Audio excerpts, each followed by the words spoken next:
Hello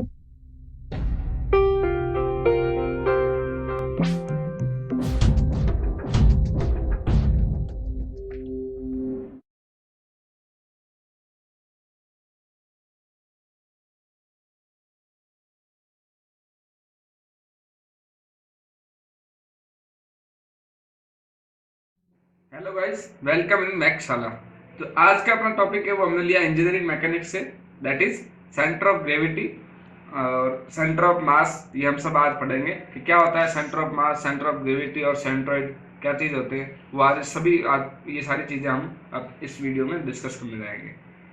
तो सबसे पहले मैंने क्या किया, यहाँ पे एम एन मासेस बॉडी ले ली जिनका मास M1 M2 M3 और अप टू Mn तक है, जो कि और इन सबके कोऑर्डिनेट्स दे रखे हैं कि M1 कोऑर्डिनेट M1 का जो मास है वो x1 y1 डिस्टेंस पे है और M2 x2 y2 ऐसे, और Mn n जो बॉडी है उसका वो xn yn कोऑर्डिनेट पे बॉडी रखी हुई है। तो आपको अब निकालना क्या है आपको कि इसका जो सेंटर ऑफ मास है वो कितना होगा, उसकी और सेंटर ऑफ मास है वो कहाँ होगा। तो सेंटर ऑफ मास और सेंटर ऑफ ग्रेविटी की जो डेफिनेशन है, तो सेंटर ऑफ मास की डेफिनेशन क्या है कि सेंटर ऑफ मास एक ज्योमेट्रिकल मीन होता है, जो ज्योमेट्रिकल सेंटर होता है जिसके अबाउट हम मान के चलते हैं कि ये जो मास है वो क्या है, उसके अबाउट सिमेट्रिक है, उसके चारों तरफ सिमेट्रिक ऐसा पॉइंट और ऐसा ज्योमेट्रिक सेंटर जिसके अबाउट हम मान के चलते हैं कि पूरा मास वहाँ पे कंसंट्रेट है और वो उसके अबाउट सिमेट्रिक है, तो वो होता है सेंटर ऑफ मास और सेंटर ऑफ ग्रेविटी, या बोल सकते हैं सेंटर अलग अलग केस के अंदर आएगी, वो सभी अभी इस वीडियो में डिस्कस करेंगे। तो मैंने मान लिया कि यहाँ कहीं एक्स बार है, जिस ऐसा पॉइंट है जिसके अबाउट हमारा क्या है, मास कॉन्सेंट्रेटेड है और सिमेट्रिक है। तो इसके कोऑर्डिनेट बन दे दिए एक्स बार और वाई बार। अब अपन को निकालना है कि एक्स बार और वाई बार की वैल्यू क्या होगी। तो दोस्तों देखते हैं कि एक्स बार और वाई बार ये क्या है। अब हम कैलकुलेट करेंगे सेंटर ऑफ मास। जब भी मैं केवल मास की बात करूंगा तो मैं बोलूंगा सेंटर ऑफ मास। तो सेंटर ऑफ मास, या मैं सीएम लिख दिया मैंने यहाँ पे, तो वो क्या होगा, multiply of m1 x1 plus m2 x2 plus ये ऐसे अप टू कहाँ तक होगा, mn तक, डिवाइडेड बाय जितने भी मास है उनका सभी का समेशन। तो उसको मैंने सिग्मा एम आई से व्यक्त कर दिया, या आपको m1 plus m2 plus mn plus up to mn तक हम लिख सकते हैं। इसी तरह वाई बार का भी निकाल लेंगे हम। वाई बार में क्या हो जाएगा, m1 y1 plus m2 y2 plus up to mn yn upon sigma mi, सारे मास का समवन। तो ये लिखने की जरूरत नहीं है। अब मैं बात करता हूँ कि ये तो हुआ सेंटर ऑफ मास, जब मैं मास के ऊपर कॉन्सेंट्रेटेड हूँ, सारा मेरा अटेंशन किस पे, मास के ऊपर। अब मैं बात करता हूँ सेंटर ऑफ ग्रेविटी। तो सेंटर ऑफ ग्रेविटी में क्या होगा, यदि मैं मास को, अब यहाँ डेफिनेशन क्या चेंज हो जाएगा, पूरा जो वेट है बॉडी का वो किसके अबाउट कॉन्सेंट्रेटेड, किसके अबाउट, जिस पॉइंट के अबाउट कॉन्सेंट्रेटेड होगा और जिसके पॉइंट के अबाउट सिमेट्रिक होगा, उस पॉइंट को हम बोलेंगे सेंटर ऑफ ग्रेविटी। और जहां पर मास कॉन्सेंट्रेटेड और सिमेट्रिक होता है उसे बोलते हैं सेंटर ऑफ मास। तो यहाँ पर सेंटर ऑफ ग्रेविटी का जो फॉर्मूला आएगा वो क्या आएगा, W1। और W क्या है, W is equal to mass into gravity, जो ग्रेविटेशनल एक्सेलरेशन कांस्टेंट है वो होगा W1 x1, या यहाँ I लिख देता हूँ मैं, और यहाँ सिग्मा की फॉर्म में लिख रहा हूँ, तो ये समेशन की फॉर्म में, तो ये अप टू n तक हो जाएगा, आई से यहाँ से I1 से लेके अप टू, और ये हो जाएगा M I, और यहाँ आ जाएगा अपना I1। तो ये एक, ये सॉरी MI नहीं होगा, WI होगा। तो ये एक क्या हो गया, सेंटर ऑफ ग्रेविटी का कॉन्सेप्ट हो गया, और ये हो गया सेंटर ऑफ मास का। तो दोस्तों यहाँ तो अब अपन देखते हैं कि कई लोग बोलते हैं कि सेंटर ऑफ मास और सेंटर ऑफ ग्रेविटी एक ही चीज होती है, लेकिन इसमें काफी डिफरेंस है। उसको हम एक एग्जांपल के थ्रू देखते हैं कि इनमें डिफरेंस क्या है। अब हम बात करते हैं कि मैंने आप एग्जांपल कंसीडर किया है, एक तरफ अर्थ ले लिया, एक तरफ मून ले लिया, और दोनों का मैंने यहाँ जंक्शन लिया है, मास जो है दोनों का सेम है और they R D distance apart. अब सबसे पहले मैं निकालता हूं कि इनका जो सेंटर ऑफ मास है वो कहाँ होगा।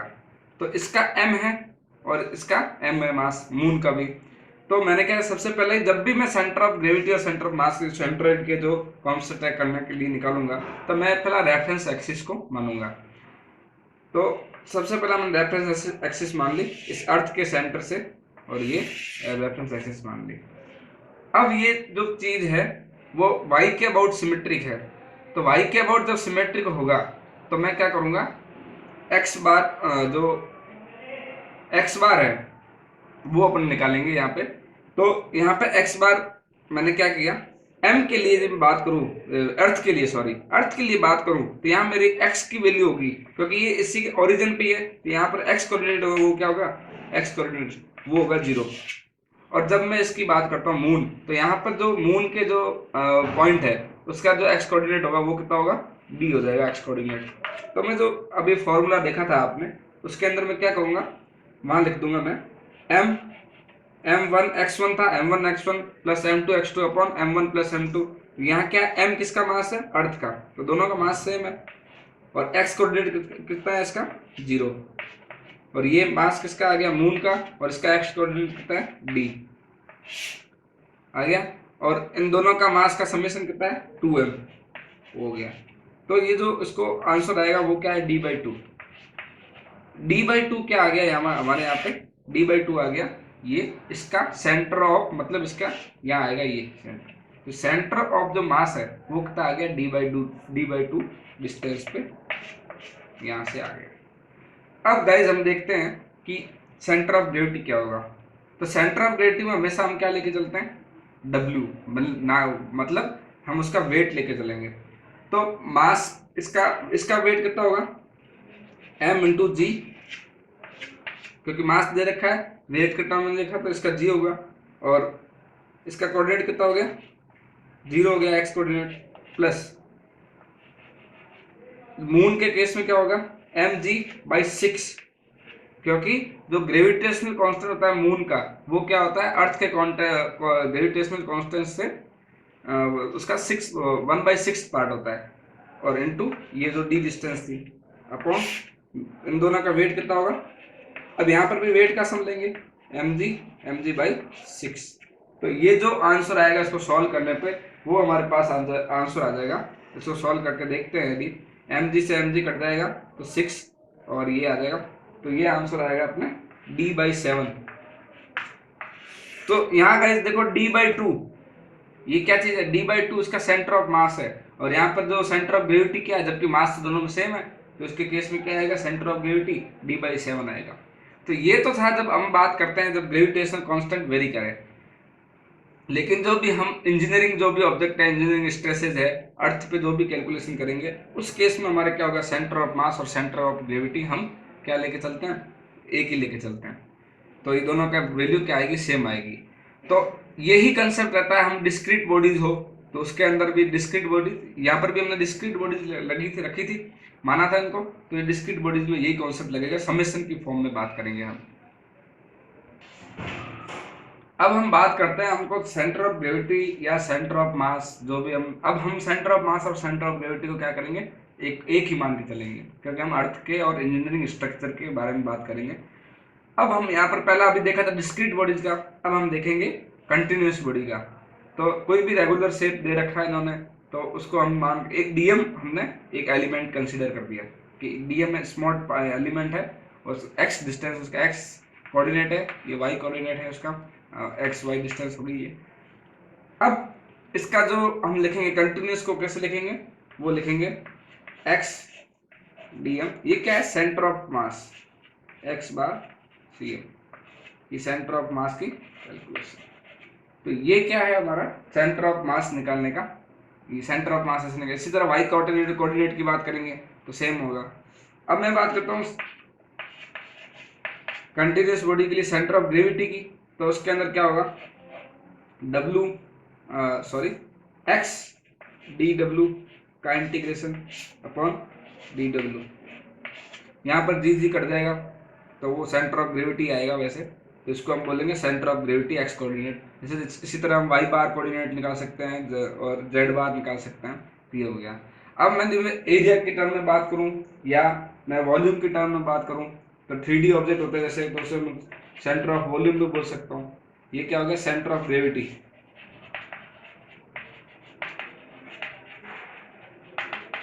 ये क्या हो गया, सेंटर ऑफ मास। यहाँ मास की टर्म में बात करूंगा। ये क्या हो गया, अब मैं जो बात कर रहा हूँ यहाँ डब्ल्यू की जगह, डी डब्ल्यू की जगह मैं क्या लिख सकता हूँ, वॉल्यूम। 3D ऑब्जेक्ट है तो उसको हम किससे व्यक्त करेंगे, वॉल्यूम से दिखाएंगे। तो वहां लिख सकता हूँ सेंटर ऑफ वॉल्यूम भी बोल सकता हूँ। ये क्या, 3D बॉडीज के लिए अपन ज्यादा बात करेंगे सेंटर ऑफ वॉल्यूम की।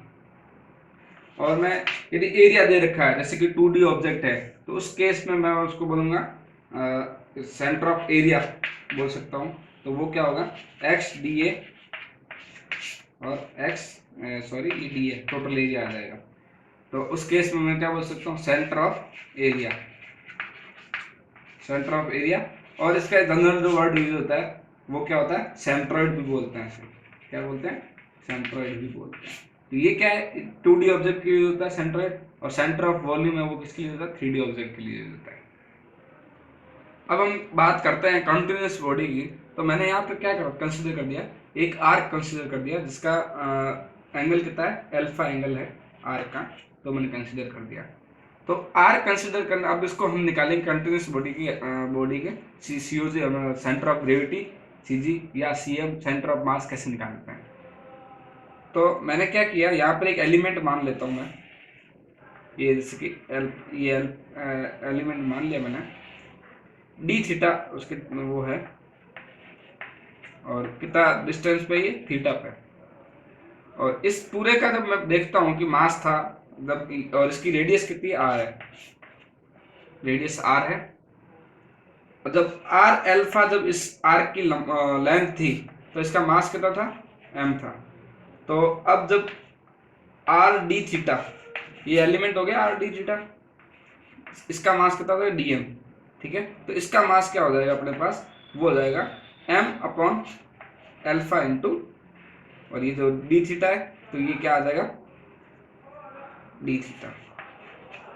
तो ये क्या होगी इसकी ये आर डी थीटा, इस डीएम पार्ट का क्या आ गया, वैल्यू आ गई। तो डीएम जो होगा वो क्या होगा, M upon alpha D theta.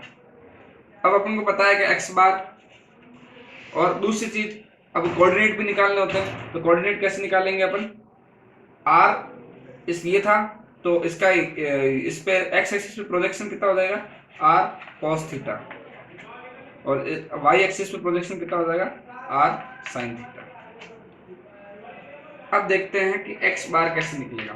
तो एक्स बार का क्या फॉर्मूला था हमारे पास, x d m integration x d m upon integration d m. तो एक्स डी एम, एक्स की वैल्यू क्या होगी अब अपने पास, आर कॉस थीटा, और डी एम क्या होगा, m by alpha d theta होगा ये। और डी एम की वापस वैल्यू क्या हो जाएगी, M by alpha D theta. और इंटीग्रेट कहाँ से करेंगे, हमारे एरिया का जो एंगल है वेरिएशन कितना हो रहा है, 0 से अल्फा तक। तो यहाँ से 0 से अल्फा और ये 0 से अल्फा। जब इस चीज़ को आप इंटीग्रेशन को सॉल्व करोगे तो हमारे पास जो एक्स बार की वैल्यू आएगी वो क्या आ जाएगी, R sine alpha upon alpha. ये क्या है, एक्स बार कोऑर्डिनेट आ गया।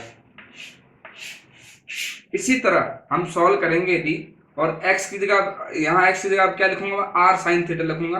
तो हमारे पास जो y बार की वैल्यू आएगी, तो वो y बार की वैल्यू आएगी r1 minus cos alpha, r1 minus cos alpha upon alpha.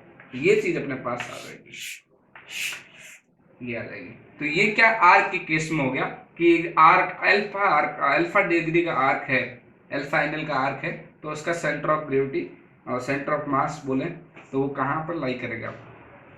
और यदि अब उसको सर्कुलर का निकालना है तो यहाँ अल्फा की वैल्यू, सर्कल का है तो अल्फा की जगह मैं यदि मैं 360 या 2 पाई रख दूँ तो मेरे पास सर्कल क्या आ जाएगा, तो वो तो सेंटर पे आएगा उसके। और सेमी सर्कल का निकालना है तो सेमी सर्कल के केस में मैं क्या लिख दूंगा, अल्फा की वैल्यू यहाँ क्या कर दूंगा, इसकी अल्फा की वैल्यू मैं यहाँ पे पाई बाई खाली पाई कर दूंगा, पाई बाई 2 करने में जो क्वाड्रेटिकल सर्कल आ जाएगा। तो ये सारी क्या है, उससे हम कैलकुलेट कर सकते हैं, एक आर्क के फॉर्म में आर्क दे रखा है, ये सारी चीज़ें हम कैलकुलेट हो जाएगी। इसी तरह हम जो रेक्टेंगुलर की है उसमें एक स्ट्रिप मान के भी सॉल्व कर सकते हैं, उसका निकाल सकते हैं। कॉन्टिन्यूस बॉडी है तो यहाँ पर मैं एक्स डिस्टेंस है, x डिस्टेंस पे dx की मान लूंगा और उसको 0 से l तक डिस्टेंस कर दूंगा, तो वो भी वहाँ पे भी सॉल्व हो सकता है। तो ये कॉन्टिन्यूस बॉडी को तक करने का तरीका होता है। अब हम देख लेते हैं कुछ स्टैंडर्ड और कॉमन जो हमारे पास सेंटर ऑफ कुछ बॉडीज है उनका सेंटर ऑफ मास कहाँ लाई करता है। तो रेक्टेंगल है, तो रेक्टेंगल की यदि बी उसकी वो विड्थ हो और डी उसकी हाइट हो, तो वहाँ कहाँ पर होगा, उसका सेंटर पे ही होगा। यहाँ पर देख रहे हो आप कि एक राइट एंगल ट्रायंगल है, उसकी हाइट h है और बेस उसका b है, तो उसका b/3 और h/3, यहाँ से b/3 और यहाँ से h/3 पे होगा यदि हम ओरिजिन यहाँ मानते हैं तो। ठीक है, अब इधर देख लेते हैं हम कि कोई ट्रायंगल दे रखा है, वो उसका बेस b और h है, तो b/2 और h/3 पे, b/2 यहाँ पे और h/3, तो यहाँ से h/3 पे ये होगा। यहाँ पे एक सेमी डिस्क दे रखी है और उसके अंदर उस केस में क्या इसकी रेडियस r है, तो 0,4/3 पाई, यहाँ से 4/3 पाई पे इस पोजीशन पे आएगा। और यहाँ सेमी सर्कल या सेमी रिंग दे रखी है, तो उसके केस में क्या आएगा, इस सेंटर से 0,2r पाई, 2r पाई पे ये इसका सेंटर ऑफ मास लाई करेगा। और अब इसका सेमी का भी पार्ट कर दिया आधा, तो क्वार्टर डिस्क की बात करूं तो उस केस में क्या होगा, इस सेंटर से 4r/3 पाई 4r/3 पाई पे इसका सेंटर ऑफ जो मास है वो लाई करेगा। और इस सेमी रिंग के बारे में बात, सेमी के क्वार्टर रिंग के बारे में बात करूं तो वहां पर उस केस में क्या होगा, 2r/पाई और 2r/पाई पे हमारा सेंटर ऑफ मास लाई करेगा। ये तो क्या थी, कुछ 2D बॉडीज थी। ठीक है, अब हम देखते हैं कि 3D बॉडीज का सेंटर ऑफ जो ग्रेविटी होगा या सेंटर ऑफ ग्रेविटी और सेंटर ऑफ वॉल्यूम बोले तो वो कहाँ लाई करेगा। अब हम देखते हैं centre of gravity 3D bodies के केस में। तो ये सिलेंडर दे रखा है, उसकी लेंथ L है, तो उसका जो सेंटर ऑफ ग्रेविटी है वो उसकी लेंथ y कोऑर्डिनेट उसका क्या होगा, L/2, और x तो उसके सेंटर पे होगा तो वो आ जाएगा x बार 0 आ जाएगा उसके केस में। और यहाँ कोण देखते हैं, तो कोण के केस में क्या होगा, जो y कोऑर्डिनेट होगा सेंटर ऑफ ग्रेविटी का वो कहाँ होगा, बेस से h/4 हाइट पे होगा। और यहाँ पे सॉलिड हेमीस्फीयर दिख रहा है, सॉलिड हेमीस्फीयर के केस के अंदर क्या होगा, y कोऑर्डिनेट इस सेंटर से 3r/8 पोजीशन पे होगा। सेंटर ऑफ ग्रेविटी हमने पढ़ा अभी कि कैसे निकालते हैं। अब हम पढ़ेंगे कि centre of gravity of composite body का कैसे निकालने हैं। तो सबसे पहले जो कॉम्पोजिट बॉडी का जब निकालते हैं तो हमारी जो बॉडी है कॉम्पोजिट बॉडी किन किन स्टैंडर्ड शेप से मिलकर बनी है, सबसे पहले हमको ये आइडेंटिफाई करना होता है। उसके बाद सेकंड स्टेप में हम क्या करेंगे कि सभी का इंडिविजुअली हम सेंटर ऑफ ग्रेविटी जो है इंडिविजुअली बॉडी का कितना होगा वो निकालेंगे और उसका एरिया कितना होता है वो निकालेंगे।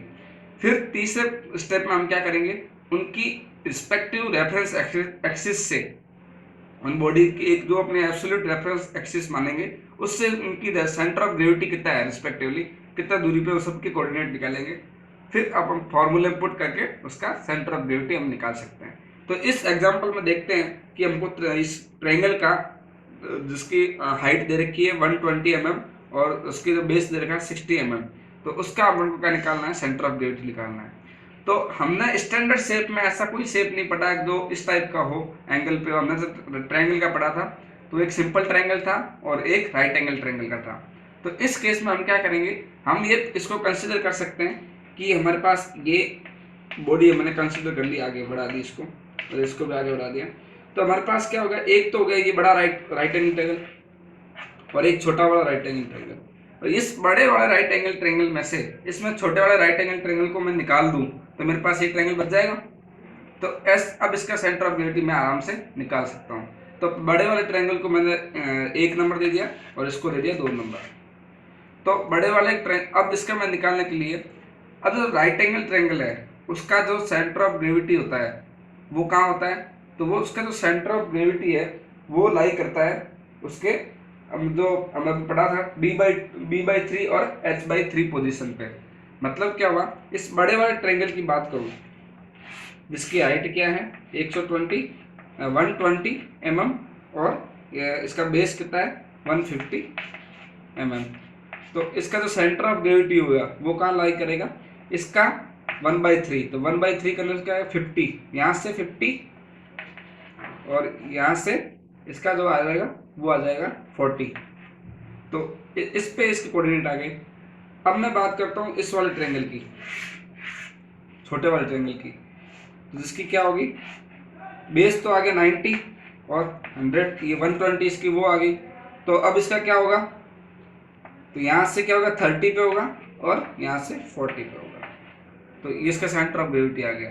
और इसके एरिया की बात करूँ तो एरिया का फॉर्मूला क्या होता है, 1/2 आप बेस इंटू हाइट। तो इंडिविजुअली हम निकाल सकते हैं। तो डायरेक्ट मैं यहाँ पर एक्स बार निकाल रहा हूँ, वो कितना हो जाएगा इसका एरिया, तो 1/2 base into height 150 into height कितनी है 120 इंटू ये तो आ गया एरिया और बड़े वाले ट्रायंगल का। और इसका एक्स कोऑर्डिनेट कितना है 50 पे। यदि मैं इसकी एक्स एक्सिस ये मानूँ और वाई एक्स एक्सिस ये मानूँ और वाई एक्सिस ये मानूँ, तो इसका सेंटर ऑफ ग्रेविटी की पोजीशन क्या आएगी, खाली 50 आएगा। अब ये तो क्या बड़े वाले में से, अब ये बॉडी क्या हो रही है, कम हो रही है, तो हम क्या साइन यूज करेंगे, माइनस का साइन यूज करेंगे। क्या साइन करेंगे, माइनस का साइन। अब क्या होगा 1/2 अब इसके वाला एरिया कितना होगा 1/2 इंटू 120 इंटू 90। अब ये पोजीशन कितनी होगी 30, इसके कोऑर्डिनेट छोटे वाले ट्रायंगल के डिवाइडेड बाय इन दोनों का एरिया। जो ये चीज़ है इसको A1 दे दिया और ये चीज़ होगी A2 लिख दिया, ठीक है। तो A1 प्लस A2, तो इसको कैलकुलेट करने पे हमारे पास आ जाएगा x बार आ जाएगा। इसी तरह हम कैलकुलेट कर सकते हैं y बार, ठीक है। तो यहाँ एरिया, सॉरी यहाँ पर एरिया क्या हो जाएगा, इसके अंदर हम क्या करेंगे माइनस करेंगे, ठीक है, क्योंकि एरिया तो इसका आएगा ऑब्वियसली बात है। तो इसी तरह हम क्या कर सकते हैं, x बार निकाल दिया और y बार निकाल सकते हैं। अब हमने नेक्स्ट एग्जांपल लिया है कि ये जो डायग्राम दिख रहा है इसके अंदर हमें सेंटर ऑफ ग्रेविटी निकालना है। ये बेसिकली क्या है, 3D ऑब्जेक्ट है, सिलेंडर, ठीक है। तो सबसे पहले क्या करेंगे, जो ये ऑब्जेक्ट दिख रहा है तो उसको मैं ध्यान से देखता हूँ, तो ये मेरे को सिलेंडर में से कौन कटा हुआ दिख रहा है। ये एक सिलेंडर है, उसके अंदर कौन कटा हुआ है। तो सिलेंडर की डायमेंशन कुछ इस प्रकार दे रखी है कि इसका जो रेडियस है वो 500 mm का है और उसकी जो लेंथ है, ठीक है, हाइट है, वो कितनी 1000 mm की है। अब इसके अंदर सेंटर ऑफ ग्रेविटी निकालना है, तो मैंने क्या किया, जो सिलेंडर है उसको बोल दिया A1 पार्ट, पहला ऑब्जेक्ट पहला मान लिया, और जो कोन है उसका ऑब्जेक्ट मान लिया मैंने सेकंड। जो सिलेंडर का यहाँ एरिया निकाल रखा है मैंने, और जो कोन का एरिया आपको पता ही है, वेल नोन है कि सिलेंडर के सॉरी वॉल्यूम होगा, यहाँ गलती कर दी मैंने, यहाँ वॉल्यूम होगा। तो सिलेंडर का जो वॉल्यूम है वो तो मैंने निकाल रखा है, और जो कोन का होता है वो क्या होता है 1/3 ऑफ वॉल्यूम ऑफ सिलेंडर। तो ये मैंने यहाँ कैलकुलेट कर दी। अब मैं देखता हूँ इसको ऑब्जेक्ट को ध्यान से, तो ये क्या है, वाई एक्सिस के अबाउट सिमेट्रिक है। जब वाई एक्सिस के अबाउट सिमेट्रिक है तो मैं क्या करूँगा कि इसके अंदर एक्स जो हमारे पास एक्सिस एक्स बार होगा, जो ये वाई एक्सिस है इसके अबाउट सिमेट्रिक है, तो एक्स बार क्या होगा इसी लाइन पे लाई करेगा मेरे। तो एक्स बार कैलकुलेट करने की जरूरत ही नहीं है, क्योंकि एक्स बार की वैल्यू आ जाएगी मेरे पास 0। अब मैं क्या देखूँ वाई बार, वाई इसका सेंटर ऑफ ग्रेविटी है, उसका वाई कोऑर्डिनेट कितना होगा। तो जब मैं बात करता हूँ सिलेंडर की, तो सिलेंडर का क्या होता है, D/2 और H/2 के बीच में H/2 और D/2 कोऑर्डिनेट होता है। तो यहाँ इसके ऊपर से 500 पोजीशन पे आएगा, ये यहाँ आएगा। मैंने एक्सिस ये एक्स एक्सिस मान ली, रेफरेंस एक्सिस, और ये मान ली वाई एक्सिस, ठीक है। तो ये 500 आ गया इसके कोऑर्डिनेट। और अब मैं कोन की बात करूं, तो कोन का क्या होता है H/4 पे होता है। तो 1000 का 1/4 करेंगे तो कितना आ जाएगा 250। तो यहाँ पे यहाँ से कितना आएगा 250 पे वो आ जाएगा। तो 250 mm पे इसका सेंटर ऑफ ग्रेविटी कोन का इंडिविजुअली हमने निकाल दिया। तो अब जो सेंटर ऑफ ग्रेविटी या बोल दो, या सेंटर ऑफ वॉल्यूम बोल दो इस केस में, तो वो निकालेंगे अपन, उसका वाई कोऑर्डिनेट निकालेंगे। तो वो क्या हो जाएगा, area of cylinder, area sorry volume of cylinder into कितना आएगा 500 minus volume of cone into कितना है 250 upon volume of cylinder minus volume of cone. तो इससे हमारा क्या कैलकुलेट हो जाएगा, इसका सेंटर ऑफ ग्रेविटी हो जाएगा। Thank you guys. ये आज था हमने पढ़ा कि सेंटर ऑफ ग्रेविटी और सेंटर ऑफ वॉल्यूम, इनके कॉन्सेप्ट क्या होता है। अब हम अगले वीडियो में पढ़ेंगे मोमेंट ऑफ इनर्शिया कैसे कैलकुलेट करते हैं और मोमेंट ऑफ इनर्शिया होती क्या चीज़ है। Thank you guys.